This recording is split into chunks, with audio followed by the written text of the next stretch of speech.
Hello students, good morning. कैसे हैं आप लोग? आई होप आप लोग अच्छे होंगे। चलिए, हमने प्रीवियसली लेवल्स ऑफ मैनेजमेंट और फंक्शंस ऑफ मैनेजमेंट और फीचर्स के बारे में डिस्कस किया। Now we will discuss about the coordinating और कोऑर्डिनेशन। ओके, लास्ट टॉपिक है ये हमारा फर्स्ट चैप्टर का। कई लोग ये बोलते हैं कि कोऑर्डिनेशन जो है वो एक फंक्शन है मैनेजमेंट का, but this is the overall management function of putting together all the various phases into one functional units. इसका मतलब ये है कि we have 5 functions of management: planning, organizing, directing, staffing and controlling. ये जितने भी फंक्शंस हैं, इन सारे फंक्शंस को बाइंड करके रखता है कौन? कोऑर्डिनेशन। अगर इन पांचों फंक्शन में कोऑर्डिनेशन नहीं होगा तो हम अपना ऑर्गेनाइजेशनल ऑब्जेक्टिव या ऑर्गेनाइजेशन गोल अचीव नहीं कर सकते। ओके, तो ये कोई एक फंक्शन या एक कोई अलग सा फंक्शन नहीं है। कई लोग बोलते हैं it is a separate function of management, but ऐसा नहीं है। It is not a function of management, but it is a general concept of management. Okay, so functions हमारे 5 ही हैं: planning, organising, staffing, directing and controlling. But इन पांचों function को work करने के लिए हमें कोऑर्डिनेशन की ज़रूरत पड़ती है। कैसे कोऑर्डिनेशन की ज़रूरत पड़ती है? सपोज़ कीजिए आपका बिजनेस एनवायरनमेंट है, बिजनेस आपकी ऑर्गेनाइजेशन है। उस बिजनेस ऑर्गेनाइजेशन में सबसे पहले हम सेट करेंगे अपना ऑब्जेक्टिव कि भाई हमें 10% सेल इंक्रीज़ करनी है। सपोज़ कीजिए ये हमारी प्लानिंग है। उसके अकॉर्डिंग हम असेंबल करेंगे अपने सारे रिसोर्सेज। वो किस में करेंगे? हम ऑर्गेनाइजिंग में। उसके बाद हम स्टाफिंग में क्या करेंगे? जितने भी हमें एम्प्लॉयज़ चाहिए उनका रिक्रूटमेंट करेंगे, सिलेक्शन करेंगे। ओके, देन हम उनको डायरेक्ट करेंगे, सुपरवाइज करेंगे, इंस्ट्रक्ट करेंगे एंड मोटिवेट करेंगे अपना ऑर्गेनाइजेशन गोल को कंप्लीट करने के लिए। उसके बाद हम थ्रू कंट्रोलिंग ये देखेंगे कि what is the difference between standard performance and actual performance. और अगर इन दोनों के बीच में कोई डिफरेंस आता है तो हम उस डिफरेंस को के रीजंस को फाइंड आउट करेंगे और टेक करेंगे preventive measures. Okay, so coordination क्या है हमारा? ये पांचों फंक्शंस को बाइंड करके रखता है। It is not a separate function, but it is bind all the functions of management to achieve our goal. क्योंकि अगर प्लानिंग और ऑर्गेनाइजिंग के बीच में कोऑर्डिनेशन नहीं होगा, ना ऑर्गेनाइजिंग स्टाफिंग के बीच में कोऑर्डिनेशन होगा, तो हमारा ऑर्गेनाइजेशनल ऑब्जेक्टिव कंप्लीट नहीं हो सकता है। Okay, that's why it is written here that management duty is to ensure that the various systems of organizations are brought together for the common goal. It is goal and that of achieving the set goals.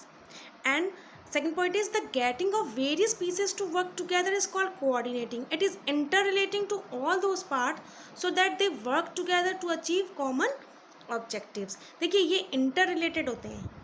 आपका planning, organising, directing, staffing, controlling, they all are interrelated with each other. ये हम chapters में कई बार बच्चे मुझसे पूछते हैं, madam planning करेंगे पहले, फिर हम ऑर्गेनाइजिंग करेंगे या फिर हम स्टाफिंग करेंगे। देखिए ऐसा है कि हम चैप्टर वाइज पढ़ रहे हैं, planning, organising, staffing, controlling. But in business organisation ये पांचों फंक्शन कंटिन्यूस वे में चलते हैं, साथ साथ चलते हैं। ऐसा नहीं है कि हमने एक एम्प्लॉय को रिक्रूट कर लिया, है ना। ये तो टाइमली हमें जैसी नीड होती है ऑर्गेनाइजेशन के, उसके अकॉर्डिंग ये फंक्शंस आपके चलते ही रहते हैं। कॉन्टिन्यूस प्रोसेस में ये सारे फंक्शंस आपके चलते हैं। Okay, now nature and characteristics of coordination की बात करें तो coordination is not a distinct function, but it is called the essence of management. ये जनरली क्वेश्चन पूछा जाता है आपसे कि why coordination is the essence of management? Because it binds all the functions of management, चाहे वो planning हो, organising हो, स्टाफिंग हो, डायरेक्टिंग हो, चाहे कंट्रोलिंग हो। Okay, and it is a basic responsibility of management. Without coordination हम अपने गोल को अचीव नहीं कर सकते हैं। Coordination does not arise spontaneously, है ना। ये स्पॉन्टेनियसली नहीं अराइज होता है या फिर हम फोर्स के द्वारा इसको ऑर्गेनाइज नहीं कर सकते हैं, है ना। कोऑर्डिनेशन जो होता है वो ऑलरेडी प्रेजेंट होना चाहिए आपकी ऑर्गेनाइजेशन में। अगर कोऑर्डिनेशन नहीं है among the different departments, among the employees, तो आप अपने ऑर्गेनाइजेशन गोल को अचीव नहीं कर सकते। It is also called the heart of coordination, है ना। Heart of coordination is the unity of purpose. Means ये आपने एक प्रिंसिपल है हमारा, unity union is strength.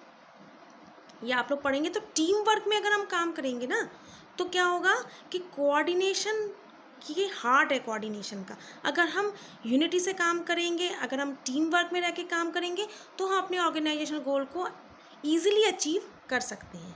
Okay, and it is a continuous process, ongoing process है। जब तक हमारी बिजनेस ऑर्गेनाइजेशन रन करेगी, कोऑर्डिनेशन भी हमें हर लेवल पे चाहिए, हर फंक्शन में प्रेजेंट होना चाहिए, because it is very important for the organisation. And coordination is required in group efforts, not in individual.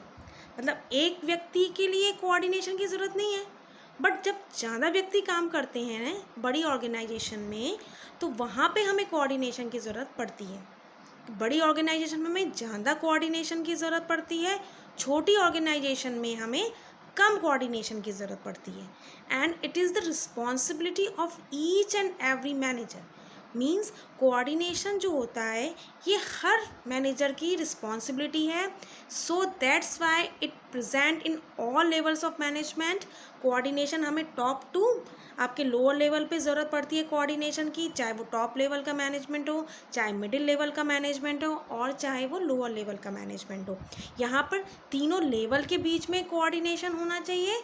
और डिफरेंट डिपार्टमेंट जो काम कर रहे हैं, चाहे वो प्रोडक्शन हो, चाहे वो परचेज हो, इन सारे जितने भी आपके डिपार्टमेंट्स हैं इन सब के बीच में भी हमें कोऑर्डिनेशन की ज़रूरत पड़ती है। और टॉप लेवल की अगर हम बात करें तो टॉप लेवल में हमें क्या है कि टॉप लेवल में जितने भी आपके बोर्ड ऑफ डायरेक्टर्स हैं तो जब वो ऑब्जेक्टिव सेट करते हैं तो वहाँ पर भी कोऑर्डिनेशन की हमें ज़रूरत पड़ती है। सुपरवाइजरी लेवल की बात करें अगर आप, तो वहाँ पर भी हमें पता है कि हमें किन वर्कर्स से काम करवाना है, और वर्कर्स के बीच में अगर कोऑर्डिनेशन नहीं होगा, उनके बीच में अगर कोऑपरेशन नहीं होगा तो हमारा ऑर्गेनाइजेशनल ऑब्जेक्टिव कंप्लीट नहीं होगा। That's why it is called the essence of management, क्योंकि पूरा सार है ये मैनेजमेंट का कोऑर्डिनेशन। कोऑर्डिनेशन के बिना ना तो हम फंक्शन के बारे में सोच सकते हैं, ना हम लेवल्स ऑफ मैनेजमेंट के बारे में सोच सकते हैं, और ना हम ऑर्गेनाइजेशनल गोल को अचीव कर सकते हैं। Okay guys, I hope you understand the coordination, what is coordination. Thank you.